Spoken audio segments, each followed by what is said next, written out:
a news video when you don't know how to start a news video? How? I don't know. Should we just do the headlines? That's what Yeah, I people are here guess for, isn't it? let's Yeah, just straight into it. do the headlines, yeah. Cheers. No messing.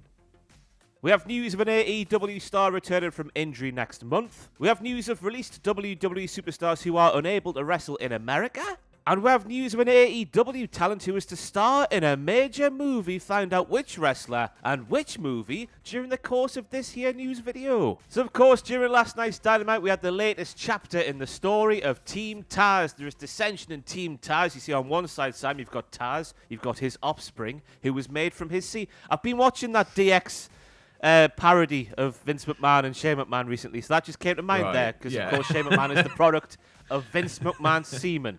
Hook is the product of Taz's semen. He's on the side with his dad, and of course Powerhouse Hobbs is on that side of the tracks. On the other side, it would appear, we have Ricky Starks, and then on the third set of tracks, we have Brian Cage, and we have news of a returning AEW superstar who, in this story, Sam, is bloody Ricky Starks, who hasn't been seen on AEW Dynamite since that match with Adam Page on April the 21st. But why is he coming back?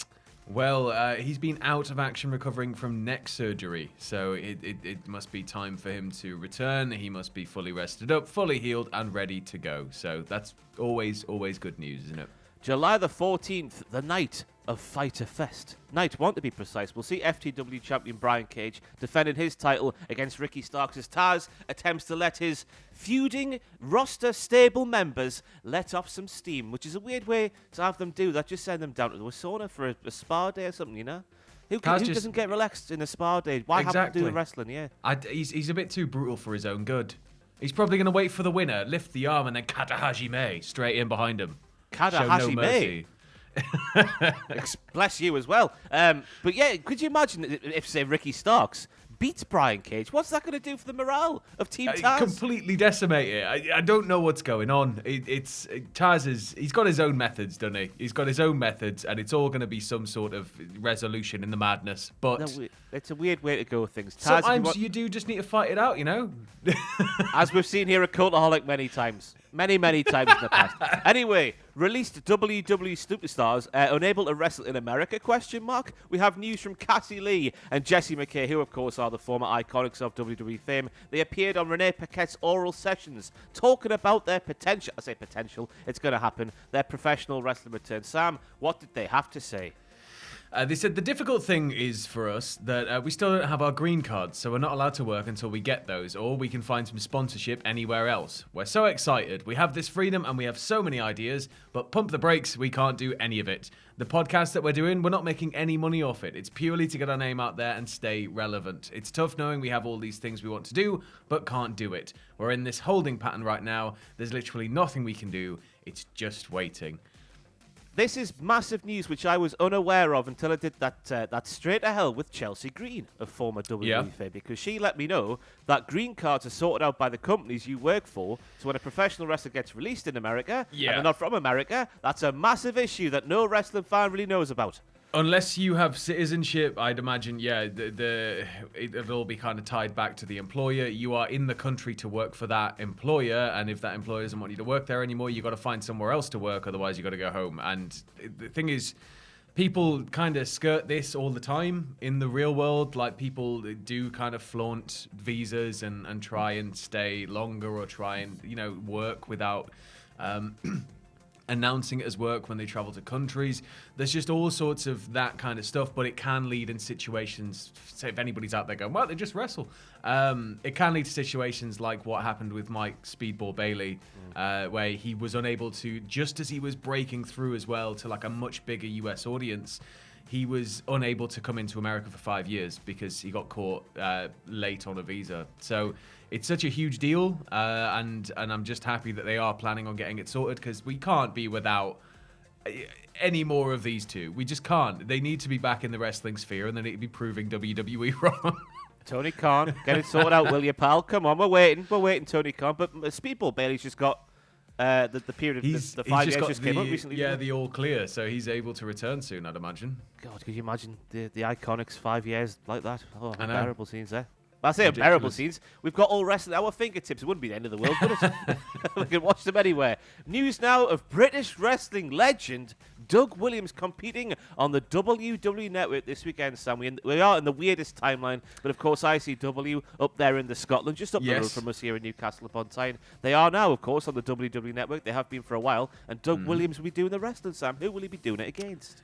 So on Saturday, 3rd of July, on the network and Peacock, of course, Williams will return to face former ICW World Champion DCT on Fight Club, which is ICW's weekly TV show.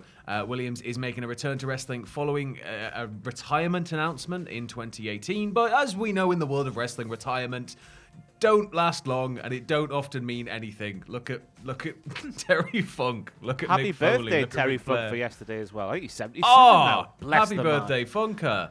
But yeah, I think we were there for Doug Williams' apparent retirement in 2018 at Wrestling Media Con. Remember that? Yeah, I think we were actually. Not a dry eye in the house. Because it was summer and there was hay fever. AEW... I'm joking, of course. Doug Williams. I felt like an arsehole saying that. AEW talent to star in a major movie. And you hear of typecasting maybe sometimes happening in the world of movies and stuff. And is this typecasting, Sam? I guess it could be, because we have Darby Allin appearing in Jackass 4.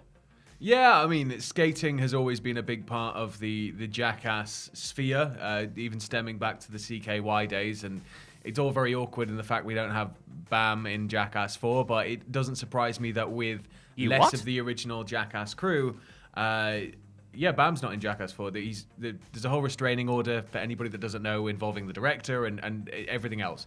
But it would make sense that if they have less of the Jackass crew in the wider film, they would reach out to celebrities. And what kind of celebrity can take a hit? It's a wrestler. It's a wrestler and a skateboarder. It's somebody who's built to do silly things and kind of emerge unscathed. So it doesn't surprise me at all that Darby Allin would be kind of slotted in there to be part of Jackass, even if it's just for like a little momentary clip of him skating. It just fits, doesn't it? And of course, if there is one professional wrestler doing the wrestling day who is so safe that maybe taking a massive hit in a movie or some extracurricular work wouldn't affect his career, it is Darby Allin, of course, because we never see him taking risks. We never see him falling downstairs or anything like that. He's always just so calm, and he never does anything where you're like, oh God, what are you doing? But it is nice to see. I think this must be Darby Allin returning the favour to Steve-O, because last year, I think it was, or maybe the year before, my concept of time is completely messed up. We had Steve-O appearing in one of those little Darby Allin vignettes on Dynamite, which was a weird. We've seen Tony Hawk in there as well. Darby Allin pulling the big names. Oh, so there we go. I mean, it's just, I can't wait to see what he does if he is involved with it, because I think it'll be fun.